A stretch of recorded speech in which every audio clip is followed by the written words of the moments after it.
tadi Ibu Korek tuh sebenarnya udah ngasih pelajaran, salah satunya adalah jenis-jenis direktorat itu adalah kompetisi teknis. Jadi berapa sih direktorat di jaminan sosial, berapa sih apa namanya di Excellent 1 dan sebagainya, itu termasuk juga kompetisi teknis. Mohon nanti dipelajari. Nah, saya tekankan poin ke-14 lagi, konsistensi tunjukkan kinerja. Nah, jangan terlena mentang-mentang kita udah ada formasi lalu tidak sempat kerja, pekerjaan utama kita itu tidak dilaksanakan. Nah, tolong nanti teman-teman hal seperti itu tetap ya, jangan sampai nanti teman-teman sibuk sekali dengan mengurus administrasi ini sampai lupa ke lapangan untuk pekerjaan pokok. Tetap konsistensi tunjukkan kinerja, karena terus terang teman-teman harusnya di antara kita, Pak Dirjen sampai nyebutnya banyak sekali saudara tirimu atau saudara angkatmu itu yang formasinya nggak sebanyak kamu gitu. Itu kenapa? Karena memang kita yang semuanya dapat formasi. Teman-teman TKSK itu nggak semua dapat formasi. Teman-teman Resos, teman-teman Abang Sarnadi, ya boleh di silent punyamu dulu, nanti giliran. Nah, ya bisa nggak silent, mute yang audio tuh di mute kan gitu ya. Nah, ini artinya bahwa hanya kita yang dapat formasinya itu pas dan banyak gitu ya. Jadi tolong nanti teman-teman, karena kinerja, jadi kinerjanya jangan sampai ada oknum yang kinerjanya nggak bagus merusak gitu ya.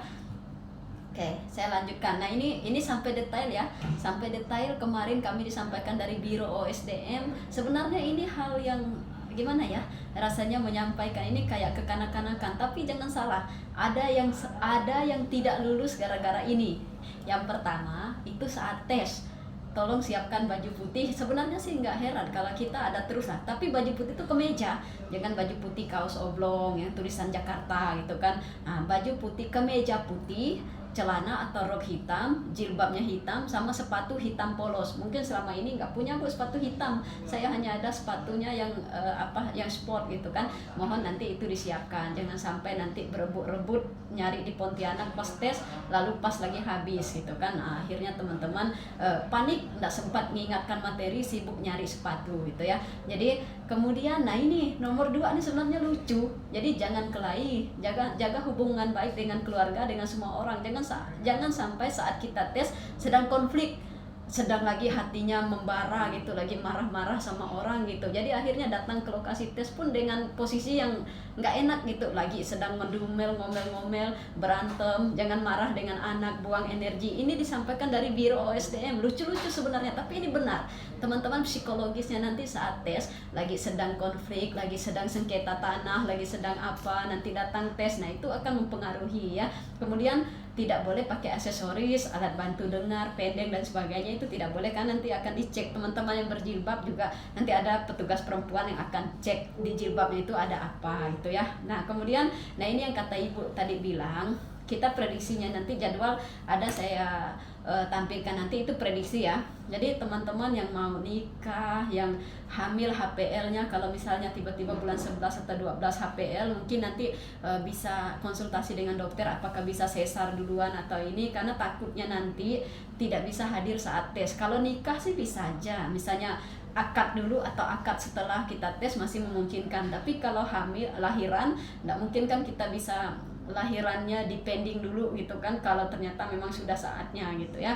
Jadi nanti mohon itu dikondisikan juga supaya tetap bisa hadir saat tes. Kemudian balfoin biru untuk surat pernyataan dan surat lamaran, scan ijazah harus berwarna dan sebagainya. Ini sebenarnya hal yang mungkin diketawain sama teman-teman, tapi ini teknis yang memang harus teman-teman lakukan. Jangan sampai hal sepele ini mengganggu sehingga menghalangi yang sudah teman-teman impi-impikan dari kemarin-kemarin gitu ya, yang bilangnya setiap tahun kementerian lain buka, Kementerian Sosial kapan? Percuma kerja di sini udah puluhan tahun nggak pernah ada yang memperhatikan. Nah, ini saatnya jangan sampai satu kesempatan ini kita sia-siakan. Tahun depan belum pasti ada gitu ya. Nah, oke, satu lagi itu. Nah, ini yang warna hitam ini saya kasih nih tips bagi yang mau lulus. pastikan ikut pendaftaran. Daftar intinya ini bahasa Pak Sekjen nih, dicatat dan langsung di kopas di situ. Kemudian pastikan datang ikut ujian, isi, jangan ada yang kosong, jangan sampai teman-teman menyerah gitu ya. Baru ngisi satu udah down, malas isi, kan pasti lulus kata korek gitu kan. Nanti saya jelaskan, Anda lulus dengan passing grade dengan tidak passing grade itu ada perbedaannya. Kemudian jangan sampai nilai 0, itu akan menurunkan kredibilitas Kementerian Sosial. Kenapa? Begini, misalnya teman-teman diangkat dan lulus semua, nanti ada nilai 0, maka nanti akan menjadi analisis, inikah SDM yang pantas minta pertimbangan formasi khusus dan diangkat. Ternyata dari 37.000 itu 30.000-nya itu nilainya di bawah passing grade, nggak layak ya gitu. Jadi itu. Kemudian ini tadi saya jelaskan lagi, persyaratan P3K diumumkan oleh instansi. Jadi ini maksudnya apa? Begini, karena teman-teman itu banyak yang punya alibi masing-masing. Misalnya waktu suami saya ikut P3K daerah tahun kemarin enggak kayak gitu Bu syaratnya. Nah, itu berdasarkan pada pengalaman empiris yang lalu, teman-teman bilangnya seperti itu. Kenapa? Sekarang kita ikuti aturan Kementerian Sosial karena persyaratan itu diumumkan oleh instansi. Jadi bukan oleh ini. Instansi kementerian pusat dengan daerah itu beda.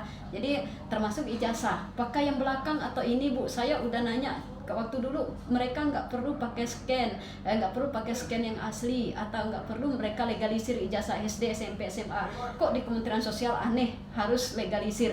Itu penting karena kenapa begini? Kalau teman-teman kita di P3K di daerah, mereka tuh ngantar berkasnya fisik.